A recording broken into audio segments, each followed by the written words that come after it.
Bom dia a todos e todas. Bom dia a todos e todas. Tudo bem? Queria, desde esse primeiro momento, marcar com vocês o prazer, a honra, o privilégio da gente estar juntos aqui e falar desse tema que acho que é um tema tão importante para a gente. Eu queria combinar com vocês algumas balizas para a gente ter o melhor do nosso tempo juntos, ok? Primeira coisa, considerando que nós vamos hoje até cerca de 19h45, 20h30, confere? Eu já senti uma vibe dizendo, estamos contigo, professor, até as 20h30 eu seguro bem. Então, dado que a gente vai ficar aí, eu vou com vocês aqui até meio-dia e 30, no máximo 13 horas, eu queria combinar alguma coisa, 3 balizas com vocês. Beleza? Primeira baliza que eu queria combinar para a gente tirar o melhor do nosso tempo juntos. Eu estou vendo alguns de nós trabalhando aí com suas máquinas, trabalhando, eu digo, aqui, obviamente, no nosso curso. Eu queria combinar um negócio com vocês. Eu queria te fazer um convite para que a gente tivesse um tempo totalmente offline. Meu conselho é você, tá bom? E aí eu só posso sugerir isso. Meu conselho é você. Eu acabei de dar um alô para minha família, dizer, estou aqui, cheguei, está tudo tranquilo, beleza? Preciso desligar o celular. Eu desliguei o celular porque eu quero estar aqui inteiramente com você. Eu queria te convidar a esse tempo. Desliga aí teu celular e acredite-me, à luz do que acontece na aviação, seus aparelhos ligados, eles vão atrapalhar a navegação. Se você usa seu laptop para fazer anotação, sem problema algum, mas, por gentileza, vamos ficar aqui para a gente tirar o melhor do nosso tempo juntos, porque, caso contrário, qual é a lógica da gente sair de casa, a gente vir para um negócio e ficar tentando fazer 2 coisas ao mesmo tempo, que ainda bem que a ciência já provou que isso é poesia, achar que a gente tem multifuncionalidade aí no cérebro. Então vamos focar aqui, fique tranquilo, fique tranquila. Mônica e Soraya têm uma equipe de médicos e bombeiros preparada lá atrás para aqueles que tiveram alguma crise de abstinência, aí 20, 30 minutos sem os aparelhos eletrônicos, a gente vai trabalhar assim. Combinado? Tudo bem? É que parte de vocês está, inclusive, olhando para o celular, então não está fazendo tudo bem assim. Né? Tudo bem, beleza, tranquilo, fechou, ótimo. Então a gente vai juntos. Essa é a primeira coisa. Segunda coisa, eu não vou torturar vocês com uma palestra absurdamente expositiva aqui, vai falando conteúdo top-down. Olha só, a gente vai se mexer, eu vou trazer uns exercícios para a gente e a gente vai combinar o seguinte, eu vou dando uma olhada aqui. Se eu falar seguidamente mais do que 10 minutos sem uma pergunta, tem alguma coisa errada na nossa dinâmica. E você tem que me interromper para fazer perguntas, nem que não tenha nada a ver com a nossa matéria aqui. Tipo, quando vai ser o almoço? É uma pergunta. Beleza? A gente vai ter que quebrar o ritmo, porque a gente não tenha algo estritamente expositivo. Combinado, baliza. Classe offline e interatividade. Combinado? Ótimo. Detalhe importante, tá? Aprendi isso, foi uma lição fantástica para mim na África do Sul, num curso que eu estava fazendo lá, aprendi isso de maneira fantástica. Você só presta atenção de fato a uma pessoa quando você faz contato visual com ela. Eu queria te convidar a ficar fazendo contato visual comigo aqui o tempo todo. Detalhe, eu prometo a você não te olhar por mais de 30 segundos, que isso é constrangedor, certo, Ana? Então, não vou fazer isso, mas vamos ficar aqui olhando o tempo todo para que a gente possa se engajar ao máximo. Eu já conheço o perfil de vocês, mais ou menos, já tenho informação sobre CPF, identidade, tudo de vocês, brincadeiras à parte. Conheço o perfil da atuação de vocês dentro das confederações, uma atuação numa área fundamental, operacional, no melhor sentido que essa expressão tem. Intencionalmente, eu trouxe uma fala para vocês não operacional, tá bom? Eu quero que a gente entenda por que todo o mercado, e entenda o mercado ao qual eu me refiro, todo o movimento de esporte, todo o mercado de uma maneira geral, por que se está tentando migrar hoje para 3 áreas: governança, gestão de risco e a chamada conformidade. Não basta a gente simplesmente ter um input, uma informação sobre isso, é necessário que a gente saiba a história disso, a moldura disso, qual é a lógica disso, isso eu vou dar para vocês, e as palestras que serão posteriores à minha, entram de maneira mais direta no dia a dia, no cotidiano de vocês. Combinado? É como se a gente estivesse assim. Imagina que a minha parte aqui pela manhã fosse a gente entender o seguinte: por que devo eu competir? Vem alguém depois de mim e diz: os passos para a verdadeira corrida, a verdadeira maratona são esses, o treino é esse, esse, esse. A mim vai caber essa parte um pouco mais conceitual, para que depois de mim venham aqueles e aquelas que vão trabalhar especificamente com vocês. Combinado até aqui? Tranquilo? Entendido? Ótimo. Feito isso, eu esqueci não, Mônica, acho que agora teria sido o momento ideal para a gente colocar as folhas na mão. Eu trouxe uma folha para vocês, e vocês vão vir comigo, todo mundo com caneta à mão, e eu fiz assim, intencionalmente trouxe a folha para que você fosse anotando junto comigo, e não se preocupe, eu tenho isso que você vai receber, tem exatamente aqui a mesma tela aqui na frente. Combinado? Deixa eu ver, ótimo, beleza, perfeito. Acho que todos nós quase que recebemos. Obrigado, meninas, aí pela ajuda. Tranquilo, beleza. Ótimo. A gente vai preencher de maneira muito direta, juntos, devagar. Se tiver qualquer dúvida, a gente vai preencher essa folha, porque ela vai ajudar a gente significativamente no nosso processo aí, ok? Tá bom? Deixa eu só pegar água aqui.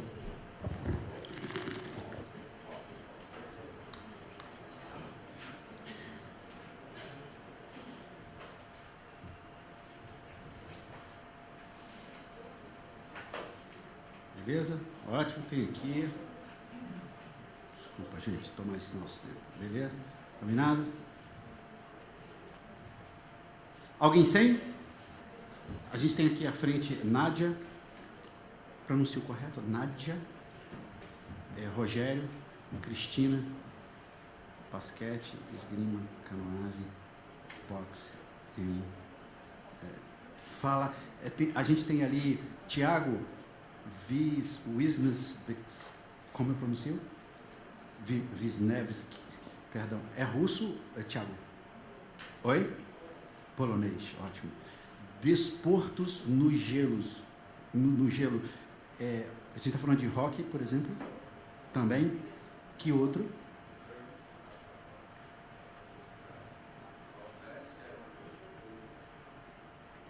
O Bob da enceradeira, não, é o curling. Ótimo. Maravilha. Fantástico. Jovens, seguinte, a gente vai trabalhar juntos aqui, exatamente essas três áreas, elas se completam.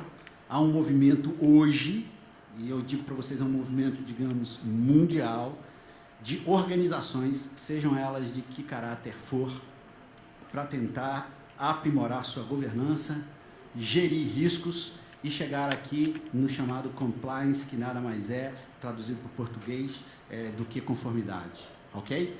O que a gente vai fazer? Nós vamos pegar nessa primeira parte aqui do nosso intervalo, a gente vai trabalhar um pouco só de governança, tá bom?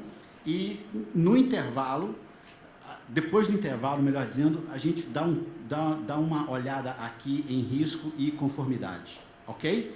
Para que você tenha noção de como essas coisas se completam. O quadro que você tem aí, a gente vai precisar trabalhá-lo aí. E a partir desse momento, eu vou colocar aqui, vou dar uma olhada, ver aqui, eu acho que a gente tem, eu não posso passar mais do que 10 minutos falando sozinho, senão tem alguma coisa errada na nossa dinâmica. Deixa eu começar com uma coisa. Todo mundo concorda, e essa é uma pergunta que pode lhe parecer óbvia, mas não se assuste, ela é intencional. Todo mundo concorda que eu tenho na minha mão um pilô? Todo mundo concorda? Sim? Ok? O que aconteceria com a nossa comunicação se o Diego aqui da canoagem, o Marcelo do Esportes no Gelo, a Mari Lucy, dessem a esse objeto nomes diferentes. Tipo, o Augusto chamasse esse objeto de caneta, o Carlos chamasse esse objeto de carro e a Nádia o chamasse de celular. O que aconteceria com a nossa comunicação?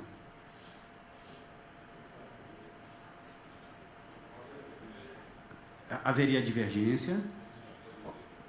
Opa, temos um vencedor aqui. Laílson, a gente não teria comunicação. Só um exemplo simples. Imagina você está trabalhando e você quer que o seu colega passe para você aquela folha de papel. Só que quando você diz, passa para mim folha de papel, a pessoa dá àquele objeto um outro nome. Folha de papel para ela é lápis. Aí ela passaria para você, hipoteticamente, um lápis. Aí você diria para ela, não, eu quero a folha de papel, mas o outro chama a folha de papel de caneta. Estava certo. Se a gente não concordar com as palavras, com o que elas significam, sabe o que pode acontecer? Nossa comunicação vai para o espaço, não existe comunicação.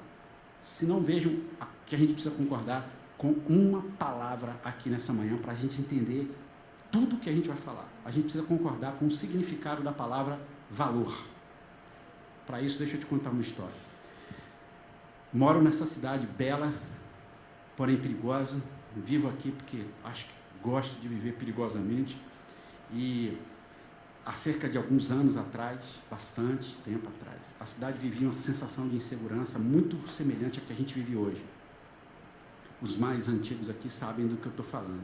Eu diria que talvez segunda metade da década de 90, eu atravessei um sinal vermelho aqui na Lagoa, Rodrigo de Freitas, ali perto de um time de futebol, assim, um time legal, que eu não gosto de dizer o nome dele, mas ali na Gaja e tal, bem ali perto da Cobal, Selva de Pedra. Todo mundo está sabendo onde eu estou falando, certo? Todos somos do Rio, sim? Ah, não, a gente tem de várias partes. Quem não é do Rio de Janeiro? Pô, a maioria, eu estou falando como se... Bom, o time que eu não queria falar é o Flamengo, já começo por aí para te ajudar.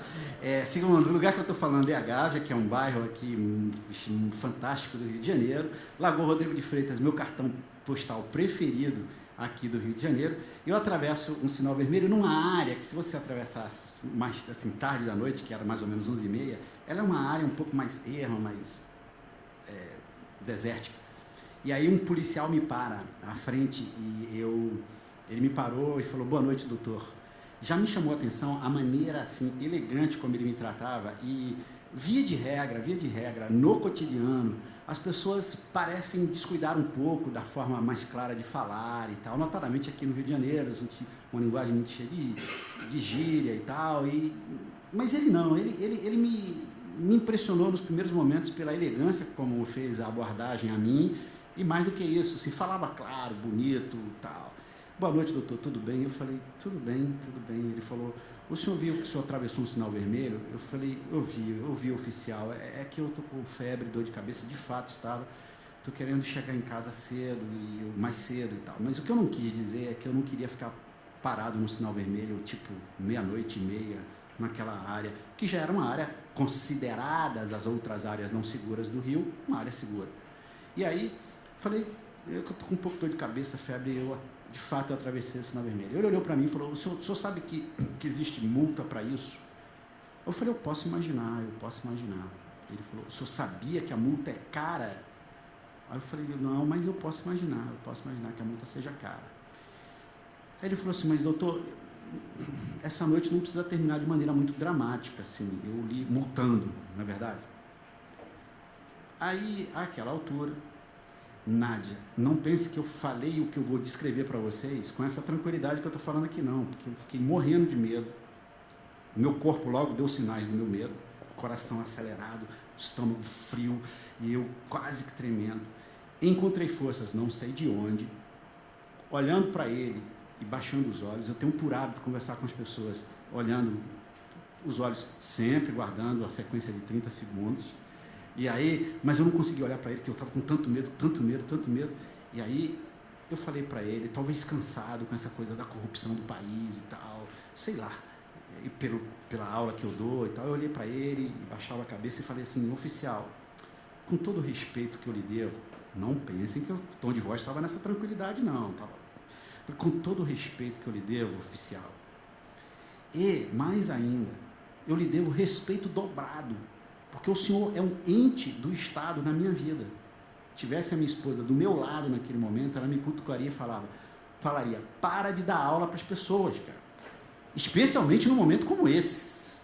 Aí eu falei: dado que o senhor é um ente do Estado, uma entidade, uma persona, uma pessoa do Estado na minha vida, eu lhe devo respeito dobrado. O senhor vai me desculpar, mas isso que o senhor está sugerindo nas entrelinhas da sua fala, oficial, é contra os meus valores. Ao que ele respondeu: mas doutor, é contra meus valores também. Será que eu não deveria ter descido do carro, Ana, e ter dito assim: olha, boa noite, meu nome é Eduardo, eu ensino ética, dentre outras coisas, defina valores, certo? Será que a palavra valores, ele estava dando o mesmo significado que eu estava dando? Vamos lá, eu estava falando de valores como referência do comportamento da gente. Ele estava falando de... Está vendo como a gente precisa fazer um alinhamento das palavras? Eu estou chamando de pilô, ele está chamando de caneta. Chamando de lápis, ele está chamando de carro. Chamando de valores. Quando eu falei assim: o que você está sugerindo é contra os meus valores, lá do outro lado talvez ele tenha entendido valores como, sei lá, valores monetários. E eu estou me referindo de valores como referência de comportamento. Posso dizer uma coisa para vocês? Aqui agora. A gente já vai alinhar uma coisa. Todo comportamento, lembra, sabe o que é um comportamento? É tudo aquilo que você possa descrever com um verbo. O verbo, ele naturalmente descreve uma ação. Sair de casa, isso é um comportamento. Assinar contas a receber na função que eu ocupo dentro da confederação, isso é um comportamento. Fazer ou não fazer uma determinada licitação dentro das regras do jogo, isso é um comportamento. Todo comportamento, todo e qualquer comportamento, não existe comportamento que não descenda, que não tenha como ponto de partida um valor. Todos os nossos comportamentos, eles refletem valores. Tem uma outra palavra que a gente usa para valor, que é sinônima de valor. Será que alguém pode me dizer qual é? Beleza. Cristina, vocês ouviram a Cristina? Qual é a palavra? Princípio, beleza. A palavra é essa aí, Cristina, princípio. E sabe por que princípio, para o raciocínio aqui, talvez seja até uma coisa mais interessante? Porque princípio é aquilo que vem antes do comportamento. Confere? Antes do meu comportamento tem um princípio rodando. Eu prefiro a palavra valor, embora deva acentuar que princípio e valores, neste caso aqui, são meros sinônimos. Beleza? O que a gente vai fazer? A gente vai começar a preencher esse material que a gente tem aí. Será que você pode ter à mão? Aí a primeira coisa que a gente precisa olhar, completa aí, nesse quadro, nesse primeiro grande quadro aí, só valores. E entendendo valores aqui como referências do comportamento. São referências, com perdão da redundância, que referenciam o comportamento. Beleza? São balizas a partir das quais a gente se comporta, o nosso comportamento, de alguma maneira, ele vai estar balizado a partir dessas referências. Ok? Valores. Você vai ter 3 tipos de valores. 3 tipos de valores. Ok? Primeiro tipo de valor. Antes disso, eu preciso de uma pergunta. Show, Robson. Robson, da esgrima. Seguindo o seu exemplo, o guarda ele te abordou. Sim. Porque você rompeu o sinal. Sim. E o princípio seria parar no sinal. Sim. E o segundo princípio seria ter falado a verdade para ele. Eu não parei no sinal porque estava com medo da insegurança. Sim. Obviamente, ele aproveitou da sua falta de princípio para poder te abordar e te cobrar um dinheiro. Sim. Por mais que aquilo seja contra os princípios dele. Sim. Porque todo mundo sabe que fazer coisas erradas não é permitida. Sim. Certo? Sim. E você fez 2. rompeu o sinal, que deveria ter parado, mesmo com a insegurança. Sim. E segunda, ter falado a verdade para ele, porque você cometeu aquele erro. Sim. Eu cometi uma coisa errada. Qual foi? Não ter parado no sinal. Ok. Não ter dito toda razões, a febre e dor de cabeça, essa não era uma referência relevante ao ponto de induzi-lo a qualquer erro. Ou de simplesmente não levá-lo ao erro. Porque ele entendeu, olha, mas ele ia te responder, mas eu estou aqui. Mas eu não lhe vi. Sim, sim. Por isso que eu te digo o seguinte, e aí tem uma coisa interessante. A gente já coloca o pé exatamente naquilo que se possa chamar governança, risco e conformidade. Toda informação absolutamente relevante para um negócio, para a confederação, para players envolvidos numa determinada situação, se a informação é relevante, você tem o dever ético de trazê-la à mesa. Se ela é relevante. Não sendo relevante, do tipo, exemplo de uma informação relevante e dura. Nas semifinais do Campeonato Paulista, jogo entre São Paulo e Corinthians. Jô, atacante do Corinthians, ia tomar um cartão amarelo. E porque havia pisado e falta, ia ficar o próximo jogo, principal atacante do Corinthians, principal adversário, o próximo jogo sem jogar por causa do cartão amarelo. Eis quando o zagueiro São Paulino vem e diz ao juiz, não foi ele que cometeu a infração, eu que pisei no pé. Um parêntese. Eu fiquei absolutamente indignado que um programa de esporte estava discutindo a ação do Rodrigo Caio. Sim, discutindo. Primeiro, a gente achar que isso é um comportamento absurdamente inesperado, heróico, já tem alguma coisa errada. Confere? Mas, quando a gente coloca os condimentos emocionais na situação, é o atacante do meu time, principal adversário. 2, é uma informação que pode mudar significativamente o aspecto do jogo. 3, ela é uma informação relevante, ela não pode ficar de fora. Detalhe, se o árbitro pergunta a ele, você foi quem cometeu a infração, ele tem o dever ético de dizer, fui eu que cometi a infração. Se o guarda em questão me pergunta, a razão pela qual você fez isso, eu teria o dever ético de dizer, olha, eu fiz isso por uma razão muito simples, por questões de segurança. Essa foi a primeira. 2, eu estou com febre e dor de cabeça para chegar em casa. Você observa que não dizer isso, eu não estou induzindo ao erro e tal. Agora, tem uma coisa interessante aí. Na verdade, eu quebrei uma norma, e a norma é, pare no sinal vermelho, confere? E por isso que eu te agradeço a tua pergunta, que é fantástica. Há uma diferença entre valor e norma. Valor é algo, digamos assim, mais subjetivo. Vou dar exemplo de um valor, ok? Um valor. Honestidade. Honestidade é um valor, certo? Vou te dar exemplo de uma norma. Representante você que trabalha na área de contas da confederação. Exemplo, você é responsável por compra da confederação. Não aceite presente de fornecedor B para favorecê-lo no processo de licitação. Observa que se eu, na condição de pessoa de compra da confederação, aceito um determinado presente ou favoreço por questões de simpatia, laços familiares, ou seja o que for, um determinado fornecedor em detrimento do outro, eu violei duas coisas. Eu violei a norma, confere, e violei o valor de honestidade. Quer ver uma coisa? Você sabia que no ambiente de esportes tem uma coisa que nas empresas já é status jurídico, que é o chamado assédio moral. Beleza? Olha, quando eu chego para um atleta, para um par de trabalho, quando eu chego para uma pessoa que na hierarquia, nem gosto dessa expressão, mas na matriz organizacional está abaixo de mim e, por exemplo, me permita, olho para a pessoa e digo assim, olha, você é um imbecil. Também só podia ser um imbecil com tais e tais características, uma pessoa como você só podia ser um imbecil.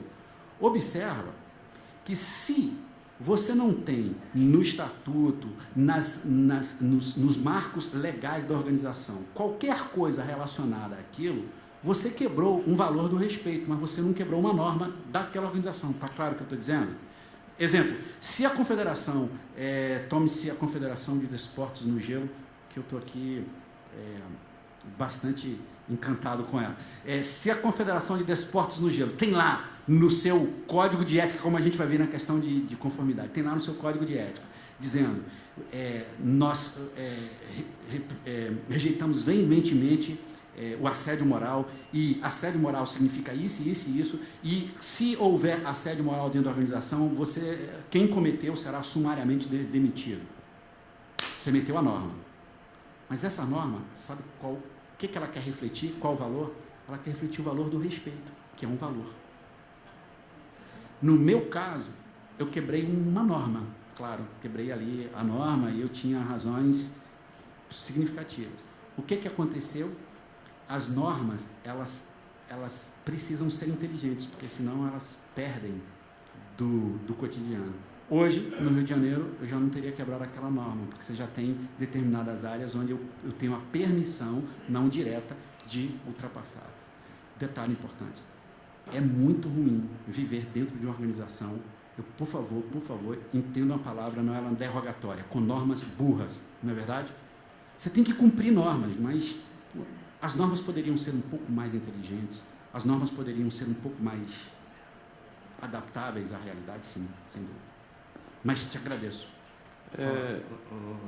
Só fazendo o papel de advogado do diabo. Não, faça o papel daquele que está fazendo a antítese. Sim, entendi. Entendi até pela formação. Se o diálogo partir um pouco dessa comunicação trazida por você, presumo eu que em determinado momento você se antecipou um fato onde não permitiu que ele concluísse a fala dele, porque ele poderia também, naquele momento, mesmo exercendo a omissão, lhe fazer uma correção, onde ele poderia lhe informar que, olha, essa ação sua é proibida, é punitiva, mas ainda assim eu não lhe punirei. Peço que na próxima oportunidade você não repita. Sem dúvida. Sem dúvida. Você tem toda a razão. Essa era uma possibilidade no cenário. Mas, Laílson, tem uma coisa. E você acho que sublinha bem. Não teria você, professor, se precipitado ao assumir que ele estava tentando te corromper? Será que, no fundo, ele não gostaria de dizer a você: olha, eu vou te dar só uma advertência?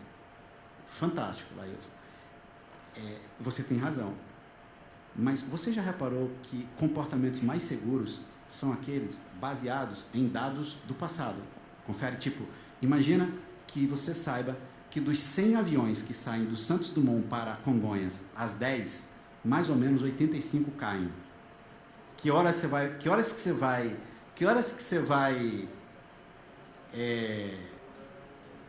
você vai para São Paulo?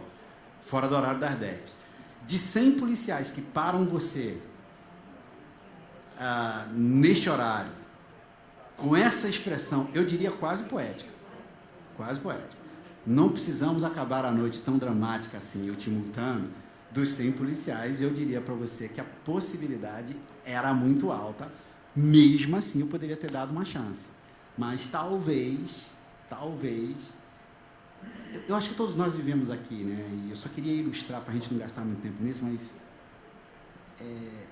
acho que tem um cansaço, não sei se você sente como eu, tem um determinado cansaço da gente nas relações, assim, será que a gente não pode ter um pouco mais de transparência, honestidade, para respeito no dia a dia?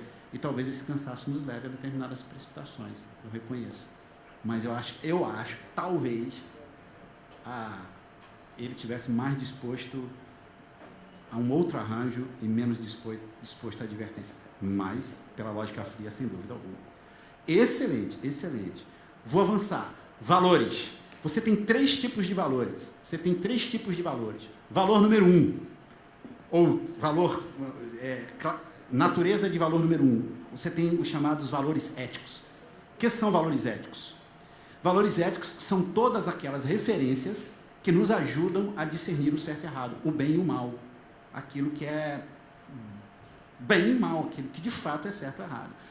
Exemplos de valores éticos. Exemplos de valores éticos. Honestidade, respeito, igualdade, liberdade, são exemplos claros de valores éticos. Se você os toma como referência do comportamento que vai acontecer, você vai simplesmente saber se uma determinada situação é certa ou errada.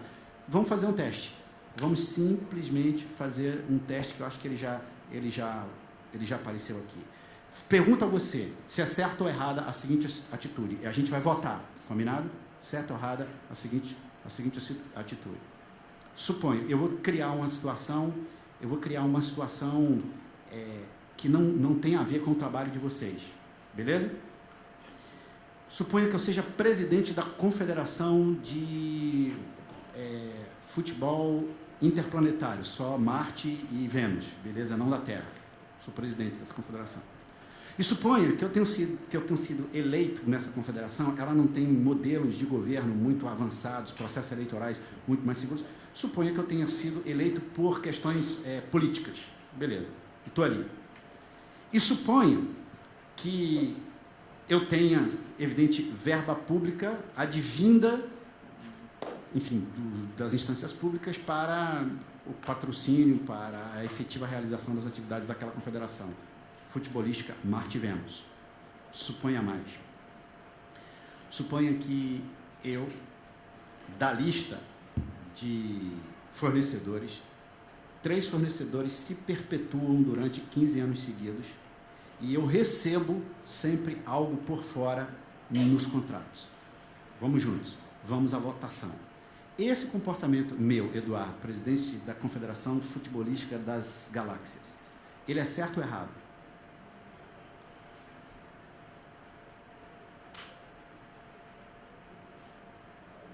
Não? Há votos? Todo mundo? Alguém discorda? Na boa. Todos concordamos que é errado? Para a gente concordar que é errado, a gente está partindo de algum valor, certo? Que valor a gente está trabalhando aí? A gente está trabalhando o valor da honestidade. Observa aí que esse valor, honestidade, ele é determinante para a gente entender aquilo que é certo, aquilo que é errado. Eis aqui os chamados valores éticos. Todos e quaisquer valores éticos, eles vão nos ajudar a gente entender se algo é certo, se algo é errado, se algo é bom, se algo é ruim. Isso é valor ético. Ok? Beleza? Segundo tipo de valor são os chamados valores não éticos. E aqui é só um exercício de mudar o lado oposto da moeda. O que são valores não éticos? São exatamente os valores que são contrários aos valores éticos. Se honestidade é um valor ético, desonestidade é um valor. Se respeito é um valor ético, desrespeito é um valor. Se liberdade, escravidão ou supressão do direito é valor não ético. Se você observar, esses 2 tipos de valores, os valores éticos e os não éticos, eles nos ajudam a lidar com as questões envolvidas de certo e errado. Porém, nem tudo na vida, nem tudo naquilo que a gente faz, tem uma dimensão ética envolvida, uma dimensão de certo e errado aí envolvida. Por isso que é importante a gente entender que existem valores neutros. O que são valores neutros? Valores neutros são valores que não nos auxiliam na definição do certo e errado. Eles são neutros. O próprio nome está dizendo. Por que eu os chamo de neutros? Porque eles não têm uma dimensão ética neles envolvidas. Posso dar um exemplo de valor neutro? Ok? Beleza. Um valor neutro. Determinação é um valor neutro. Quer ver um outro valor neutro? Disciplina. Veja só o seguinte, disciplina é o valor. Mas aí, porque eu tenho como valor disciplina, eu me torno uma pessoa organizada. Organização ou comportamento organizado é algo que descende do valor disciplina. Faço uma pergunta. Antes, é possível que uma pessoa seja alguém absolutamente desonesta, porém seja muito disciplinada? É possível? Então, observa que disciplina não me ajuda a definir certo e errado, mas ele é um valor neutro. Fala, Thiago. Eu fiquei com essa dúvida já de um outro momento que eu assisti essa tua palestra. E disciplina, determinação, se isso seria valor ou se seria comportamento por si só. Entende? Eu tenho um comportamento disciplinado, mas não significa que seja um valor que eu valorize. Tiago,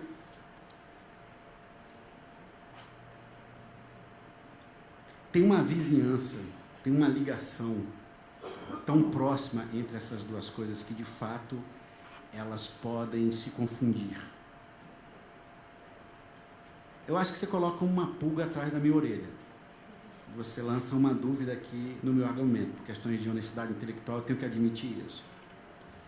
Mas, se você observar o seguinte, quando você me fala de comportamento disciplinado, ainda assim eu vou te pedir para você me descrever que comportamento disciplinado é esse. Exemplo. Deixa eu tomar como exemplo. Eu sou uma pessoa pontual, que não significa não falhar nunca, mas eu te digo que, tome esse exemplo, o lugar que eu dou aula há 15 anos. Em 15 anos, eu nunca cheguei atrasado numa sala de aula. Nunca. 15 anos. Hoje, eu reputo que 98% a 99% dos meus compromissos, eu chego na hora. Eu diria que o meu comportamento pontual, ele descende de disciplina. Cada vez mais, eu vou me organizando em termos de prazos, para, se você me contrata para alguma coisa ou eu tenho algum compromisso com você, na minha cabeça eu tenho que estar adiantado 48 horas antes.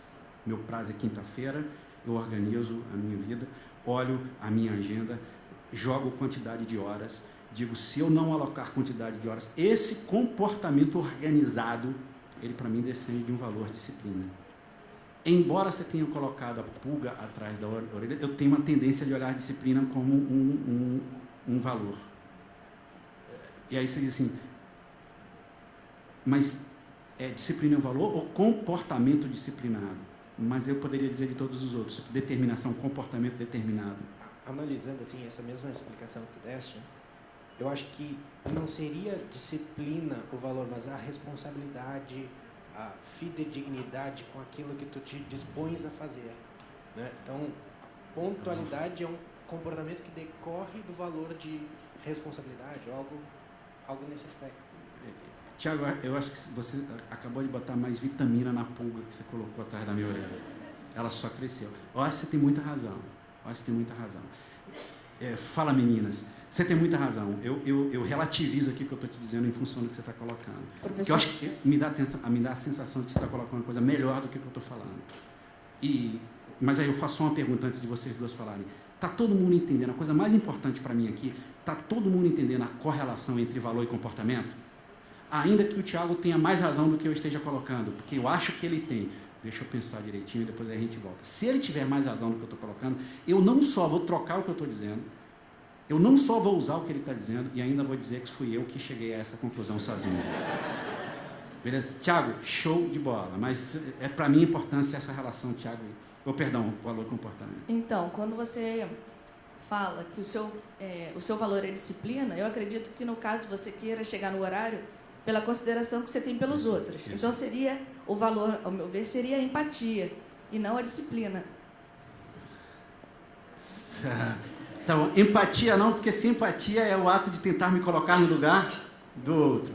Eu te diria o seguinte, porque eu volto ali para o Tiago, não foi o Tiago que disse, eu falei para o Tiago antes, a gente combinou esse negócio, mas o Tiago tem tanta razão no que ele está dizendo, que é o seguinte, a razão pela qual eu faço isso é porque na minha cabeça é desrespeito com você, entendeu? Como assim, a gente combinou, é o tempo, e é um desrespeito com você eu fazer esse troço. Tanto que eu, inclusive, quando chego atrasado, em 2%, eu já tenho uma frase ritualística. Eu paro, chego na reunião e costumo dizer, Carlos, perdão pelo atraso, o meu tempo não é mais importante do que o seu. Tiago, o meu tempo não é mais importante do que o seu.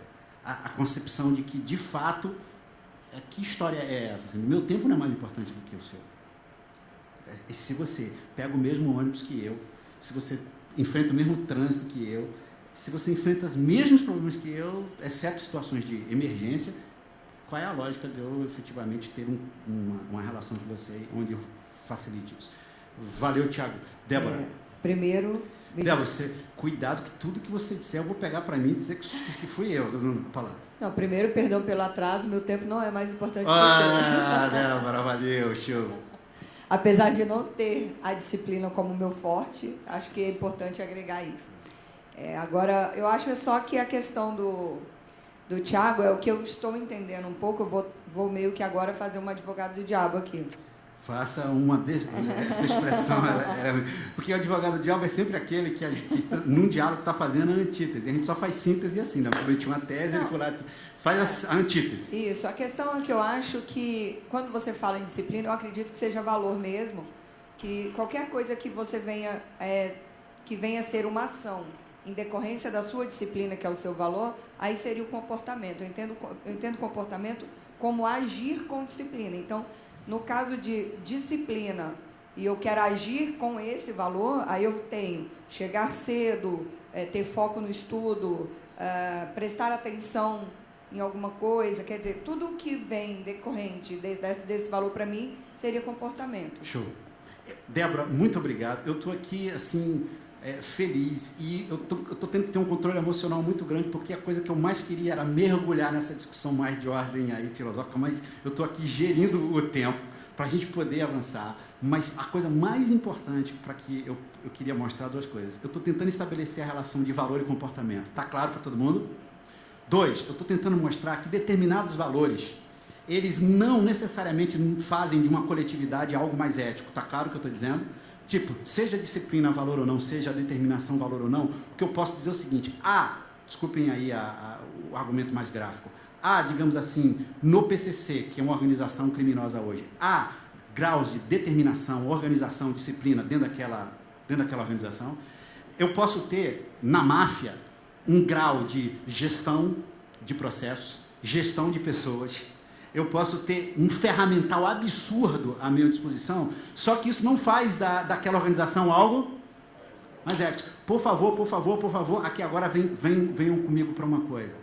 Os valores éticos, quando praticados, fazem com que a nossa vida, com que eu tenha caráter. Sabe o que é caráter? Nada mais é do que os valores ou esses comportamentos éticos assumidos no dia a dia. Vê só o seguinte, eu tenho como valor a honestidade, digo não. Logo, há comportamentos não éticos ou não honestos. Aí você pode olhar para mim e dizer assim, esse cara tem caráter.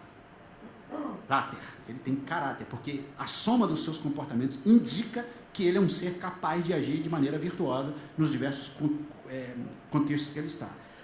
Qual o problema dos valores neutros? Que são fantásticos. Os valores neutros geram competência. Eles geram resultado. Pensa numa equipe. Pensa numa equipe olímpica. Você pode chegar e botar, sendo valor ou não, tá bom? Não vamos mais entrar aí. Supondo que sim, supondo que não, mas se você disser assim, eu estou mobilizando minha equipe, disciplina, determinação, posso chegar na hora, entregar o resultado. Eu posso fazer tudo isso e a minha equipe ainda não se comportar de maneira ética. Agora, lembrar o seguinte, valores neutros, meus caros, são opções que eu tenho. Eu posso me comportar a partir deles ou não. A ética não sai perdendo por eles. E a gente precisa só entender que nem tudo que você enfrenta no dia a dia tem uma dimensão ética. Elza, posso te dar um exemplo de como você pode enfrentar uma situação absolutamente neutra? O que você faz na Confederação de Desportos no Gelo? A Elza é analista de planejamento. Beleza? Elza é analista de planejamento. Aí a Elza tem feito um trabalho muito bom, apoiada pelos seus pares e tal. Imagina que apareça uma determinada oportunidade na Confederação das Galáxias, Elza, pagando a você muito mais e te dando mais horizonte de trabalho do que na Confederação de Esportes, hipoteticamente. Você está diante de um determinado desafio puramente gerencial na sua carreira. Ficar aqui ou não. Se você for aceitar esse convite, você cometeu alguma transgressão ética? Se você recusá-lo, você observa que há determinadas situações na vida que não tem qualquer dimensão ética. Você pode escolher para que lado você vai, que não tem certo ou errado, não tem bom ou ruim, não tem justo e injusto, nada envolvido. Essas são situações neutras. Só alerto para você o seguinte, e aí venha comigo. Os valores éticos, não éticos ou neutros vão gerar as regras. Beleza? Vão gerar as regras, por favor. O que são regras?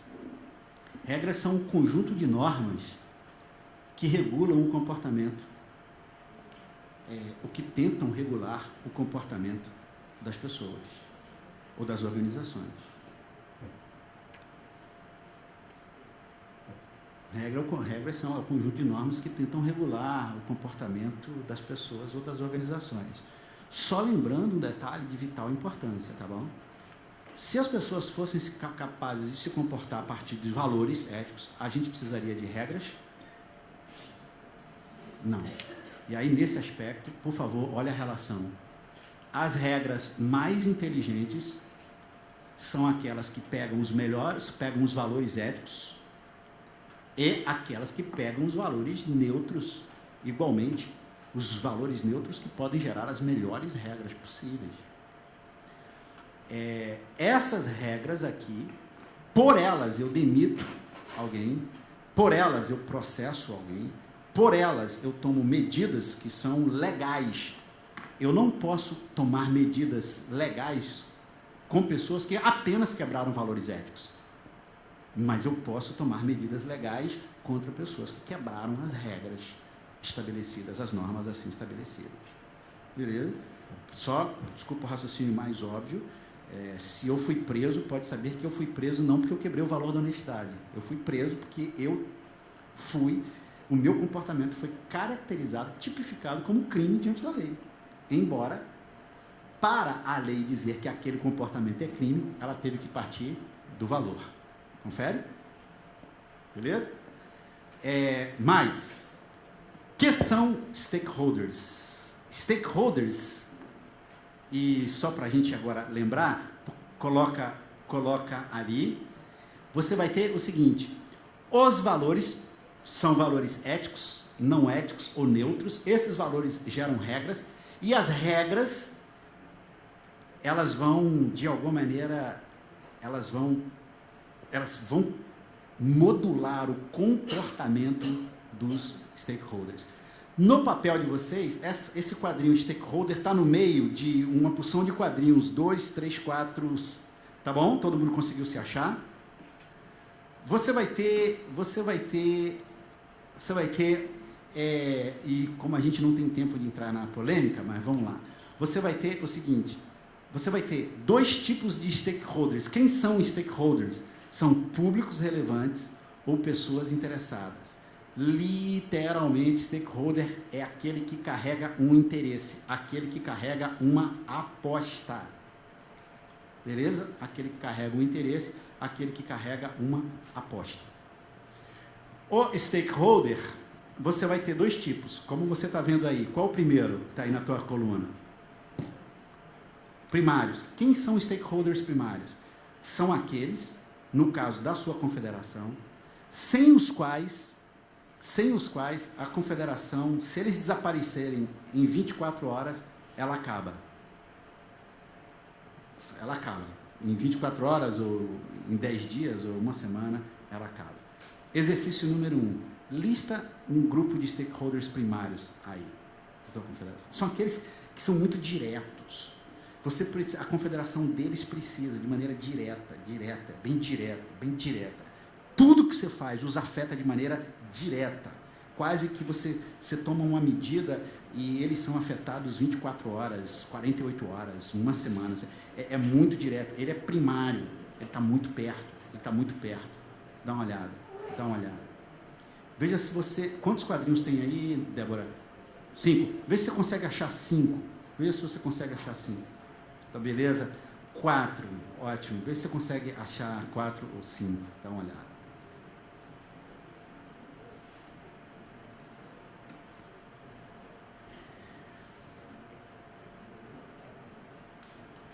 Ótimo, beleza? Foi? Foi? Beleza. Boa. Quem terminar primeiro vai ser isento de prova e trabalho. Show? Ok? Beleza? Sabe o que eu queria? Já que as nossas confederações estão todas juntas, o que é fantástico, o pessoal do basquete está tudo aqui, o pessoal da esgrima está tudo ali, e assim sucessivamente. Dá uma olhada com o teu colega do lado, 2, 3, dá uma olhada para ver se você completa, se ficou faltando um, se você consegue, dá uma olhada, vê aí se você, dá uma olhada. Não, pro lado, vê com 2, com 3, o importante, vocês se juntam aí, vocês são do mesmo? O vôlei tá ali, beleza, dá uma olhada aí, dá uma olhada.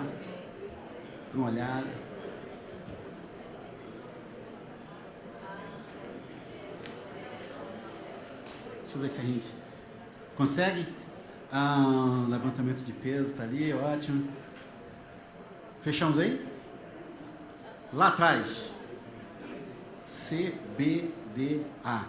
Conseguimos? Conseguimos? Beleza?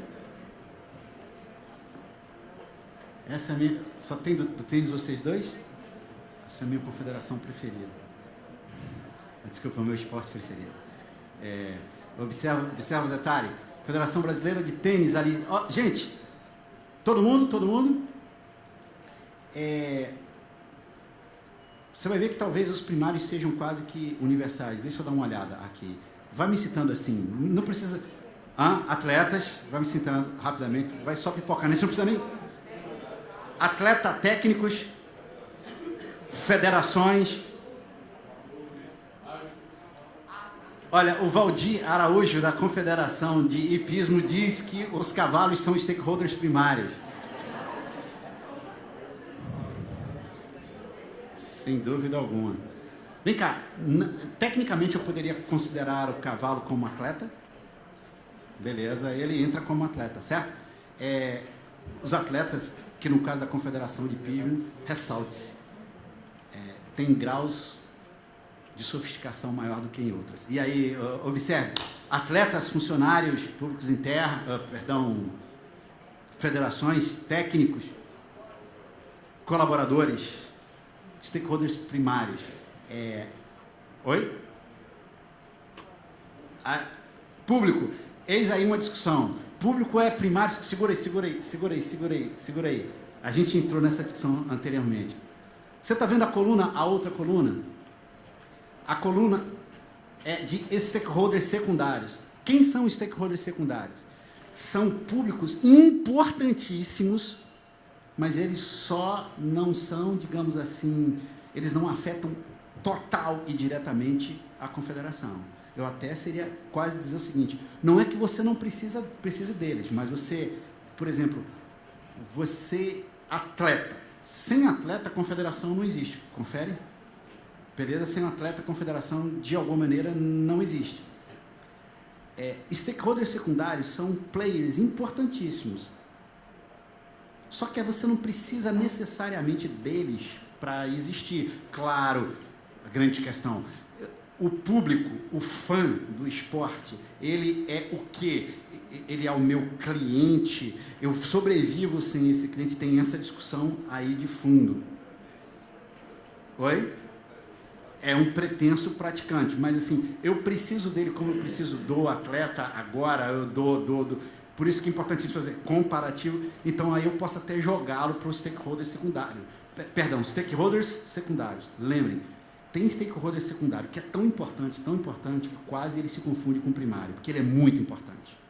Mas, tecnicamente, ele é secundário. Puxa aí, stakeholders secundários da sua confederação. São players importantíssimos. Eduardo, Oi. Aqui na frente, basquete.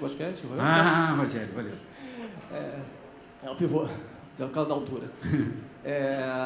No caso dos stakeholders, que ele é uma parte interessada negativa, você faz uma diferença, enfim, ele pode não ser diretamente, digamos, um político. Ele poderia entrar no secundário, só que se ele tem um poder de impactar negativamente contra a existência da modalidade ou seu desenvolvimento, ele se tornaria um primário negativo?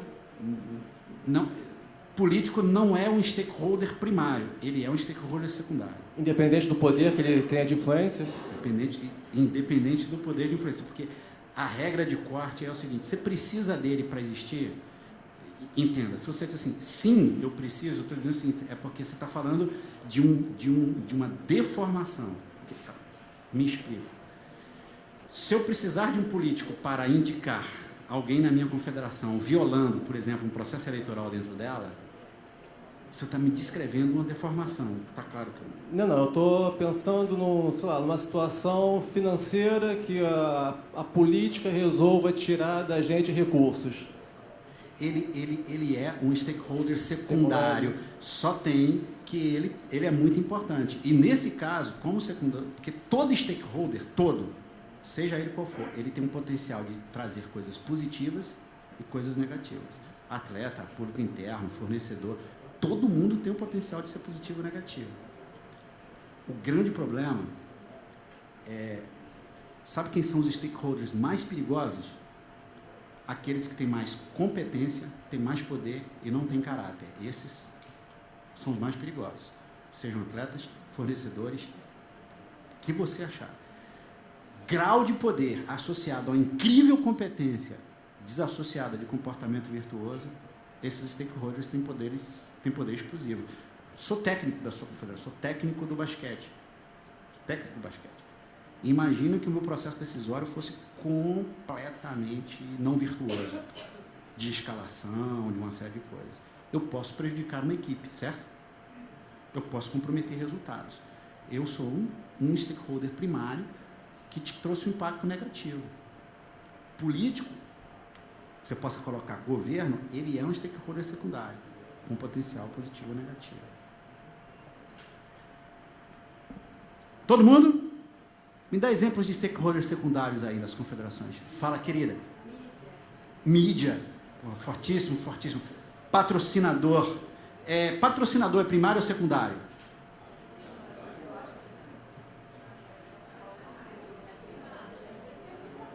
É porque a gente está trabalhando o seguinte, observem um detalhe. Hoje, a gente tem a dúvida de patrocinador como secundário, sabe por quê? Porque de onde vem a grana para financiar a confederação? De onde vem? A maioria ainda a gente sobrevive de verba pública. Se você modela a estrutura de uma outra maneira e deixa as forças do mercado, aí o que aconteceria com o patrocinador? Seria primário. Só tem um detalhe. Sabe o que pode acontecer? Numa determinada confederação, o patrocinador pode ser primário. Numa outra, ele ainda é secundário. Está claro o que eu estou dizendo? Exemplo, eu sou Nike e hoje eu represento um percentual muito maior de recursos para a confederação do que a verba que você vem do poder público. Aí eu me torno stakeholder primário de...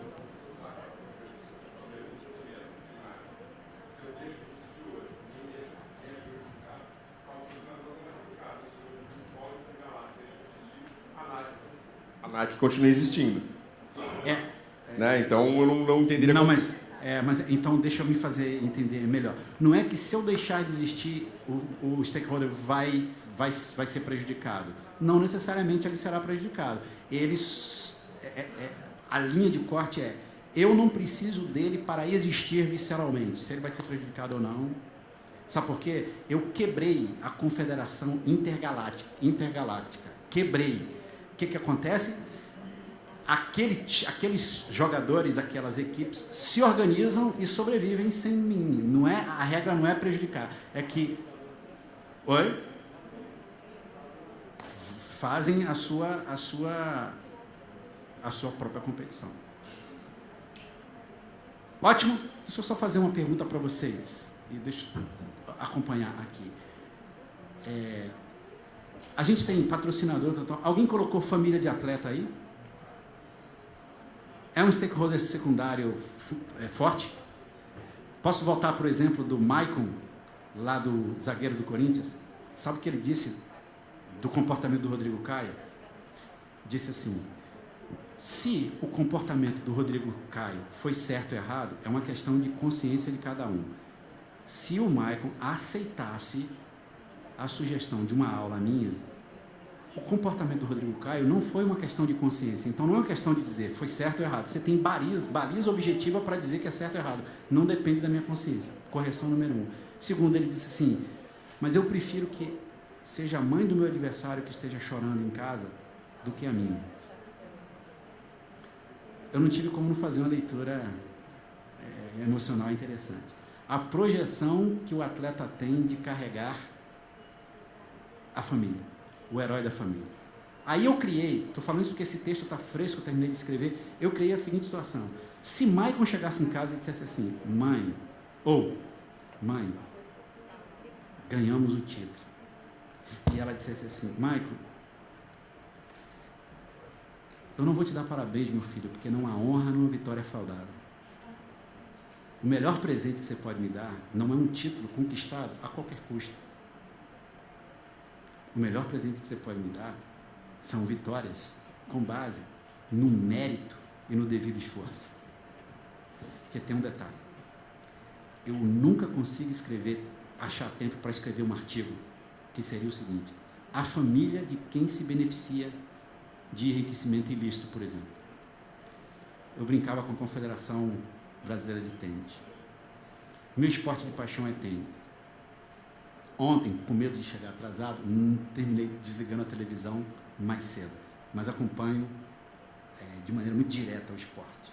Sou fã. Está acontecendo o Grand Slam, o US Open em Nova York.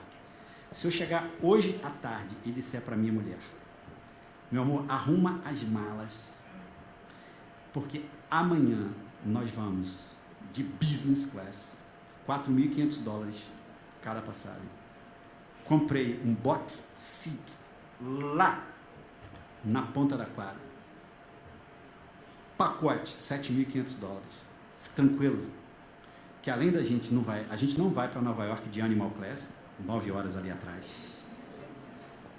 Fique tranquila, nós não vamos para Nova Zelândia, Austrália, Japão, para depois chegar em Nova York. A gente vai direto. Business class. O porteiro do meu prédio começa a me chamar de doutor. Você tem uma aula. Eu começo a olhar no espelho e dizer, eu sou. Domingo no almoço, a minha mãe me compara com meu irmão, dizendo lá no fundo, porra, Eduardo que é o cara mais bem sucedido. A família começa a me incensar. Eu começo a ganhar respeitabilidade. E aquele moleque zoado da infância, agora é o cara. Cara, a gente está pensando o quê? Que determinadas posturas de perpetuação, de comportamento não virtuoso, de poder, de enriquecimento ilícito, têm raízes psicofamiliares, elementares e primitivas. A minha mulher, diante desse cenário, eu levando-a para Nova York nessas condições e nos hospedando no Four Seasons, ela vai ter a obrigação ética de olhar para mim e dizer assim, considerando que eu conheço a minha renda e a sua renda, considerando que eu sei da nossa renda familiar, meu amigo, vou fazer o seguinte, deixa eu fazer um processo de auditoria de onde está vindo essa grana. Eu dei uma palestra no COB e o COB me deu 450 mil por 1 hora. E, senhores, eu não posso sentar com os meus filhos e a gente tomar um chopp juntos e olhar para eles e dizer, cara, fique tranquilo com relação ao seu futuro. Simplesmente, considerando que conheço a tua renda, a renda da minha mãe, a minha renda, de onde vem essa segurança fantástica que você me oferece, meu futuro? E aí tem um detalhe.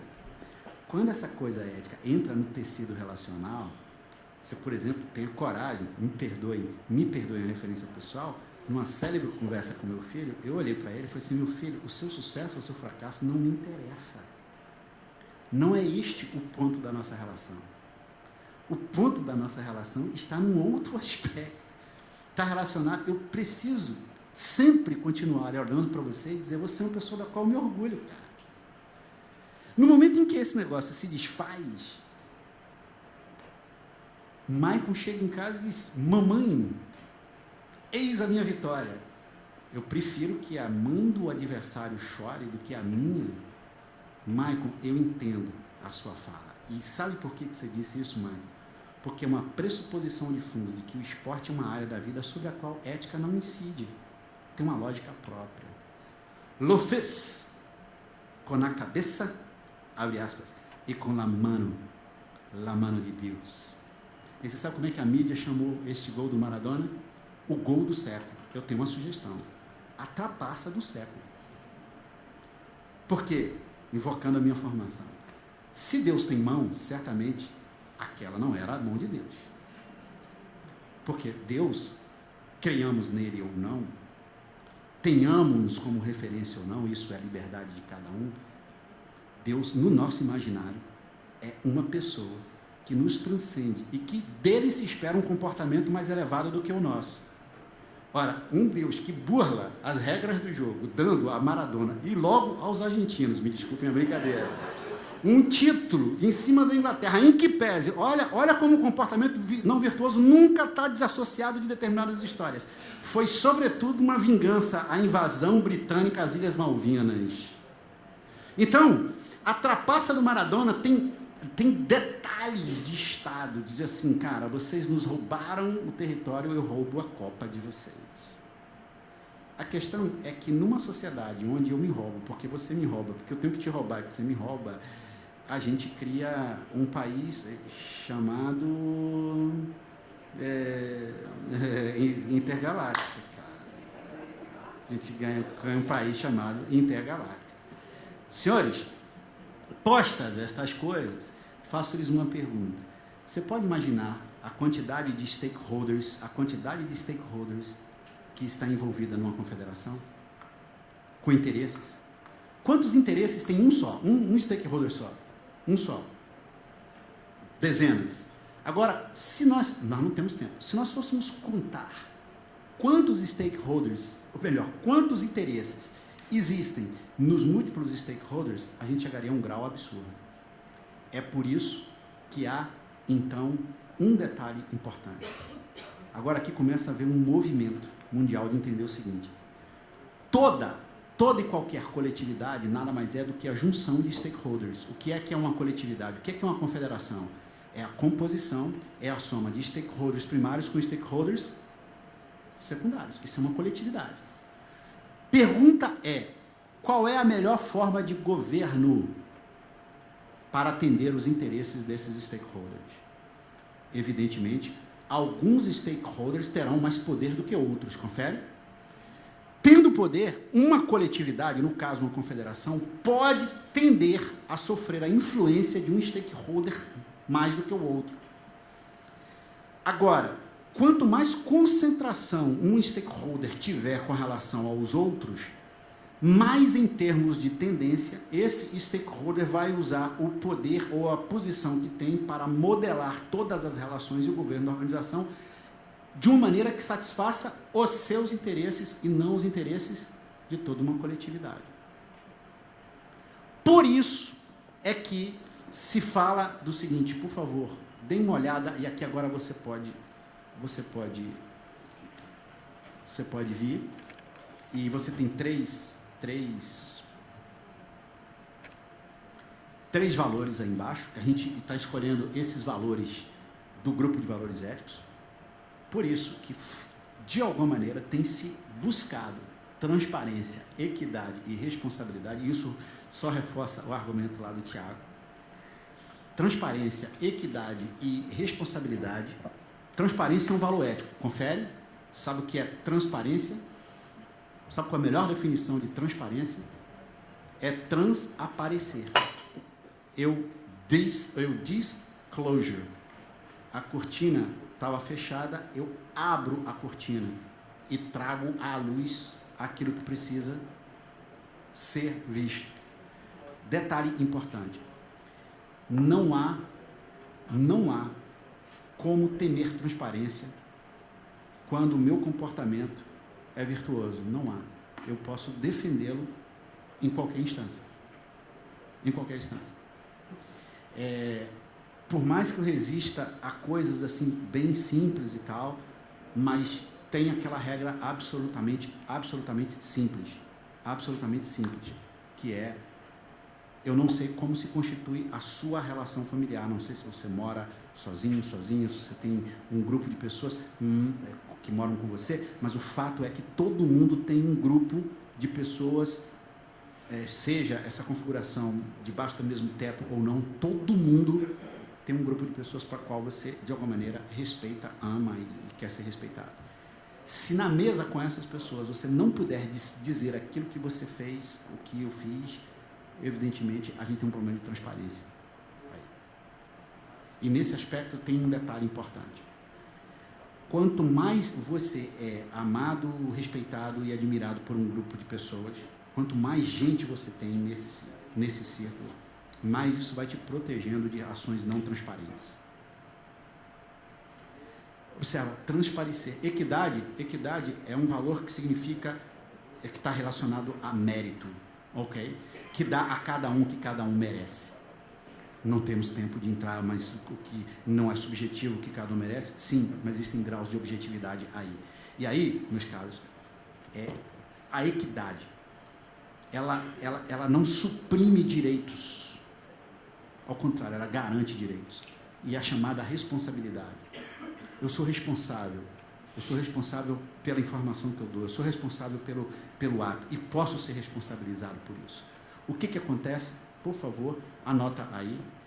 Aí agora você vai fazer, você já pode fazer comigo o caminho, você já pode fazer comigo um caminho muito legal, que é o seguinte: olha como essa história começa. Essa história começa nos valores. Vem comigo aqui, ó. Valores éticos geram regras éticas para tentar modular, ou melhor, modular e modelar o comportamento dos stakeholders.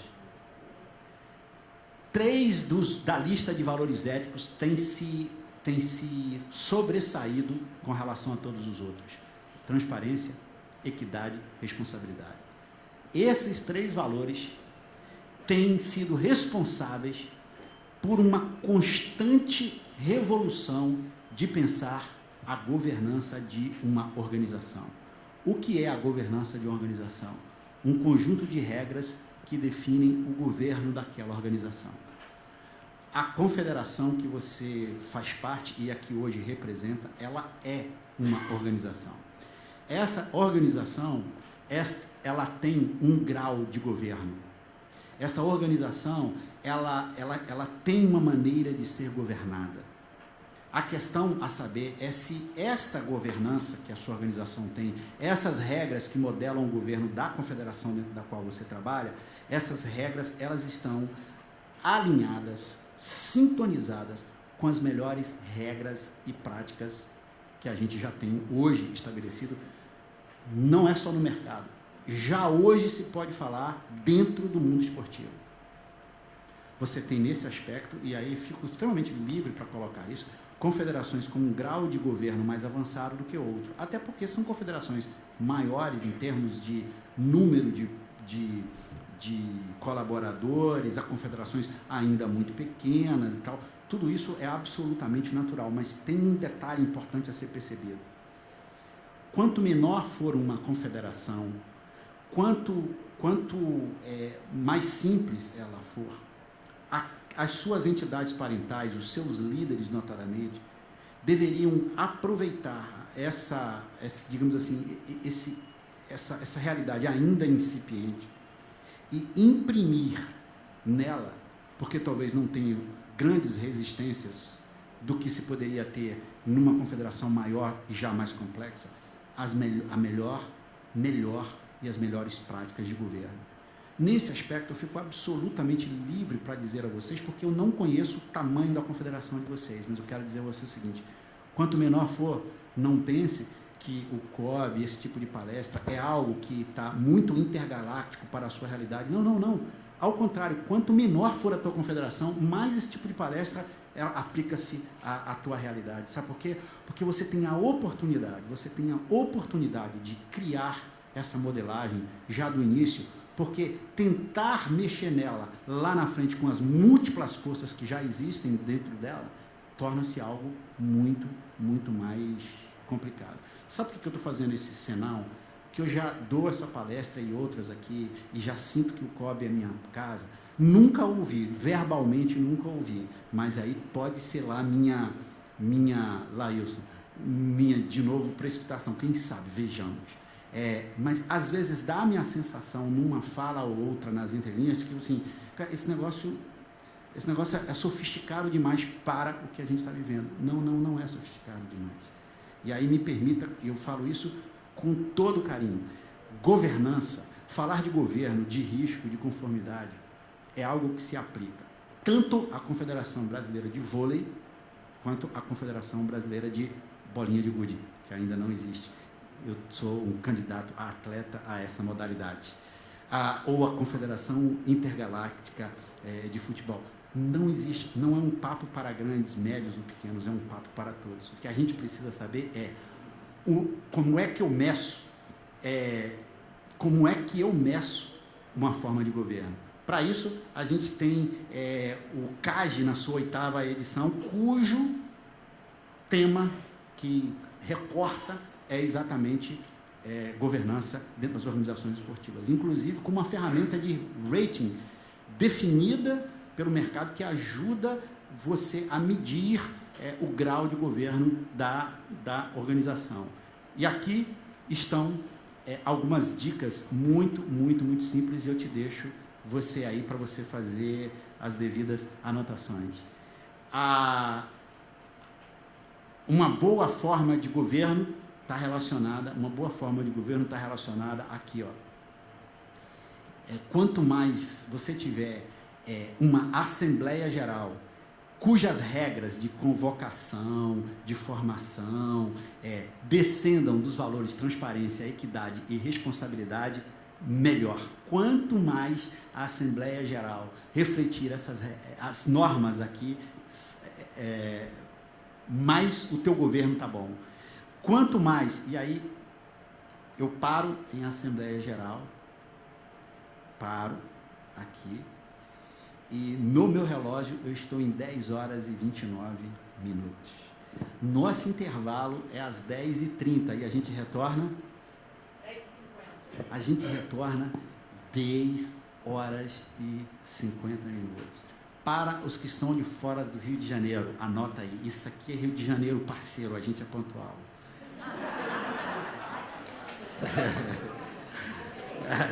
A gente é muita gente, né? Beleza? 10 horas e 29 e 40 segundos, a gente retorna às 10 horas e 50, às 10 horas e 50.